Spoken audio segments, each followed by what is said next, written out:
Om Namah Shivaya. We're going to continue with the teachings of Karma Yoga from the Bhagavad Gita.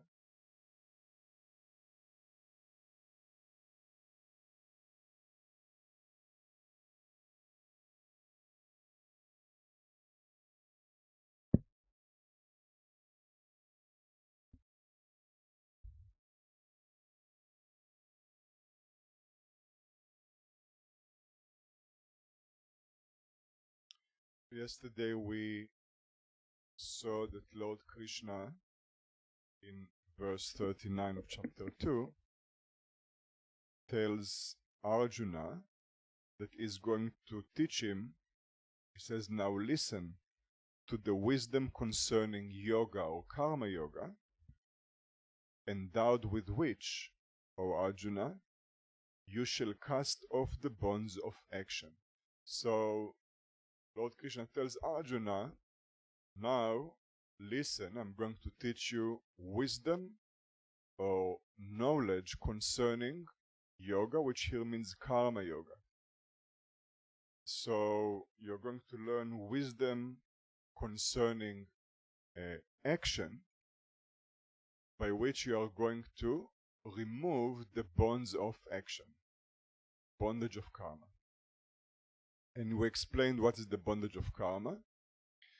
The teachings of yoga and Vedanta explain that karma comes to us as the experiences of life, specifically what we call the pairs of opposites, the various pleasures and pains, pleasure and pain, success and failure, gain and loss, etc., etc.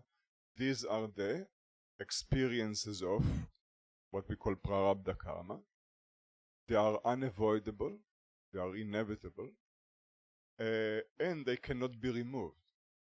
Trying to manipulate the pairs of opposites that our life will be purely pleasurable is the samsaric view of how to live our life, which will lead to lots of pain and frustration, because it can never happen. The nature of the world is the dualities. They are totally natural and they are unavoidable. So what is the bondage of karma?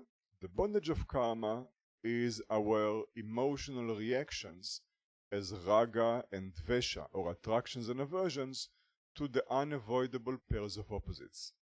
When the pleasurable things of life manifest, we try to hold on to them as if we can hold on to them. Okay? And when the painful things of life come, of course, doesn't mean that we should not address them. Definitely we should address them. It doesn't mean just to accept things as they are and not do anything, but it means how are you internally responding to those things. So when the painful aspects of life come, we try to just remove them or deny them, which is also impossible. So therefore, this is the bondage of karma. The bondage of karma means that every turn you take, you will meet one of the pairs of opposites. That's just how it's going to be. You see? So in your relationships, in the weather, in your own body, in your own emotions, in anything, in your business, anything that you do, the pairs of opposites are destined to manifest in that thing, for sure. Because you are simply experiencing your own karma. Okay? So let's say, right, you meet someone and they begin to sing your glories from morning till night. Right? They just tell you how nice you are, how wise you are, how this, right? Then you know very well, this is, right, they are catering your own karma to you. Don't lose your head. Why? The next morning they are going to wake up and they are going to say the exact opposite. Now you may break your head, why? What happened? There's no what happened. Karma happened. This is the idea. You understand? Thinking what happened is a wrong question. That's the idea. So the point is that Now, how to break the bondage of karma? How to break this thing that the pairs of opposites are impacting us so powerfully? This is what Lord Krishna is going to teach Arjuna. Okay, so he's going to teach him the wisdom of karma yoga by which he will break the bondage of karma.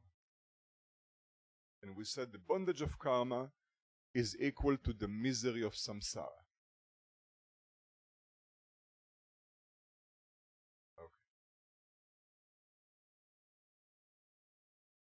So Swami Shivananda writes, Lord Krishna is now going to teach Arjuna the technique or secret of karma yoga. So Swami Shivananda calls this wisdom, he calls it secret. The secret of karma. Why secret? Because you apply it inside. That's why. Externally, you may appear to be doing things like any other person. Therefore, a secret means it's hidden. Only you are aware that you are doing it. That's the meaning. You and God, or the Atman. That's the idea.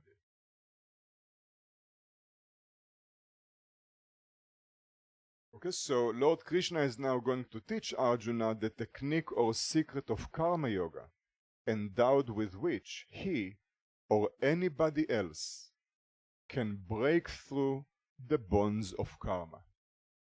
Okay, so, or the misery of samsara.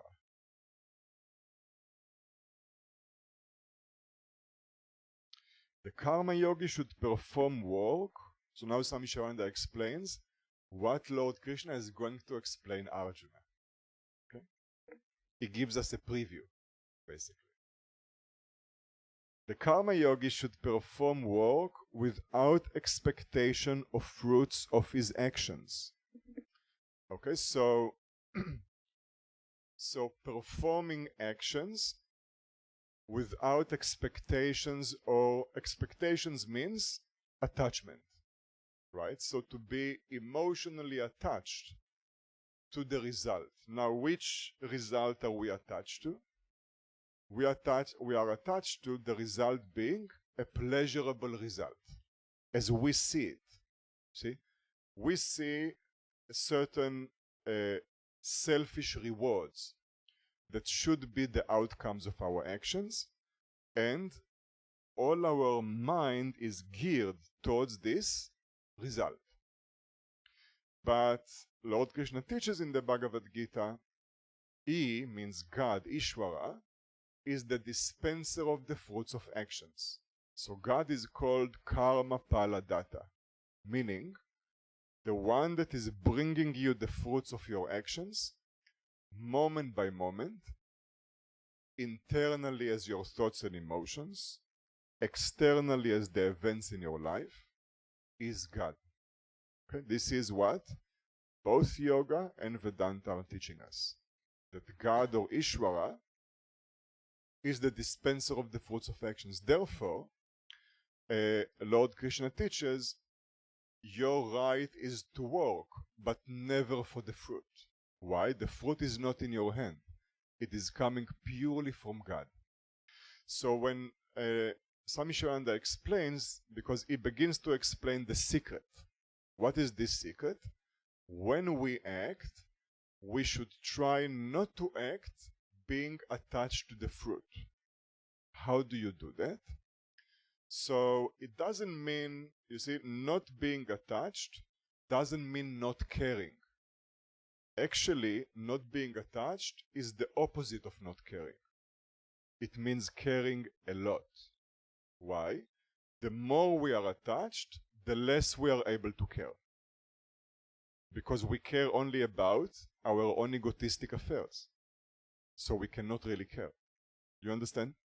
So caring, actually, Swami Shivananda explains, compassion, pure love, caring are synonymous with non-attachment. Actually, it's the same thing. Not to be attached means to care a lot. To be attached means to care little.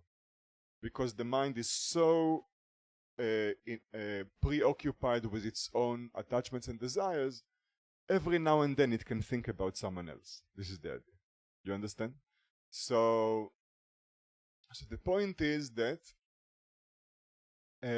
not to be attached to the fruits means when you act, do your best, right? There is this nice sentence, do your best and God will do the rest, right? So it's something like this. The meaning is do your absolute best to do the good thing you want to do, a dharmic thing. So use your skills, use your efforts, put your heart in it, do your best you can to make whatever good thing you want to do successful. This is a good thing. This is not contrary to not being attached to the fruits. The opposite. You should do your absolute best, but with the resignation that the fruit is not in your hand. Therefore, while you perform your action, rather than worrying about the fruit, which will just make you enter the realm of the misery of samsara, the bondage of karma again, you resign the fruit to God. And therefore, instead of being worried about the fruit, you are filled with devotion to God. You understand? So instead of, while we perform the action, we are worried. Will it be like this? Will it be like that? Will they tell me like this? Will they tell me like that? Etc., etc. And the mind is constantly, right? This is exactly what is called the misery of samsara. The mind is caught up in the machinery of samsara. What is the machinery of samsara? Suffering. This is the idea. Rather than this, because the fruit is, you see, it's just understanding how things work. So the fruit is not in our hand, therefore, while we are acting, have devotion to God. Which means, oh Lord, I'm doing it for this good thing. I'm trying to serve your will as I understand it, to do good. I'm trying to serve the lineage as I understand it, to do good. Bless the action, bless the project. It's in your hands. I do it with devotion to you. May it be of benefit to the mission of the Guru, to serve your will. May it be a good thing. You understand? So, and then, rather than our mind being grinded by worries, our mind is filled with devotion. It's at peace. It's not our own agenda. This is the idea. Right? So, people that were with Swami Brahmananda in the peace missions always said how Swami Vishnu never related the mission to himself. He always said this is the mission of the master. And therefore he did whatever he did fearlessly, and he resigned it to Swami Shivananda or to God. And things always fell in place. This is the idea. So he was totally fearless in his actions and very powerfully and focused did what needed to be done. But in total resignation. This is the idea. So this is what Swami Shivananda says, that you should act without attachment to the fruit. That's a secret. Why is it a secret? The fruit is not in your hands. That's the secret. So God is the one that will give the fruit. Therefore, do your absolute best as to the best of your understanding of what is the good, and resign it to God to determine the result. This is there. Then, whatever be the result, you will receive it as grace. Why? Because you didn't do it for a selfish gain, right? So if we do it for selfish gain, what happens? Again, we are intoxicated with raga and vesha. You understand? So if we succeeded, who succeeded? I succeeded. Then immediately we become intoxicated. You understand? You see, so if we do it with selfish motives, again, we are in the realm of the bondage of karma. Meaning, whatever will be the fruit, bondage will be the result. You understand? If it's a good fruit, it doesn't matter. Because I do it from selfish motives, intoxication will be the result. Okay? If it's a bad fruit, then depression will be the result. You understand? Whereas, if we do it as an offering to the Lord, without attachment to the fruit, whatever be the fruit, we receive it as grace, as wisdom. It will increase our devotion and surrender. If it's successful, we see that God blessed it. It's not us. See? So we feel that our connection to God is stronger. If it wasn't successful in the way that we understand success, then we say God did not want it. See, so we are protected, right? In the Ishavasya Upanishad begins with a beautiful teaching that it says, whatever is here on the earth, cover it with the Lord. Perceive that it is the Lord. With such renunciation, protect yourself. The only way we can be protected is that we see that it's the will of God, or it is God acting in everything. The moment it's my own agenda, we can never be protected. Because the moment it's about raga and vesha, the world will immediately play with our mind, endlessly. See? If we want a certain result, if we are attached to things in the world immediately begins to play with our mind, endlessly. No other way, you see? So it's like we have the cats here. You know, when the cats are hunting, they don't just eat. They play with the prey. You know, if you saw, they take, you know, let's say they hunted something, especially if it's a mice. Then they begin to throw it in the air, and they begin to roll with it, and, you know, they have like a ceremony that they do. And they take their time to play with it for a few minutes, and only then so it's the same with the world. The moment we are attached to things in the world will play with our mind endlessly. Right and left, up and down, like this. So this is exactly what the bondage of karma means. You see? Our mind will ever be afflicted. Doesn't matter what happens. So therefore Lord Krishna says, when you act, do not be attached to the fruits. Then you are protecting yourself from the misery of samsara. Okay, so this is the beginning of this explanation of this secret. We're going to continue. Swami Shanda continues to explain what is this secret. Om Tat Sat.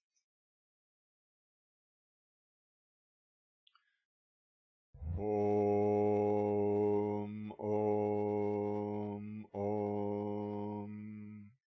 Shanti, Shanti, Shanti. Om, peace, peace, peace. Om Bolo Sadguru Shivananda Maharaj Ki Jai. Swami Vishnu Devananda Maharaj Ki Jai.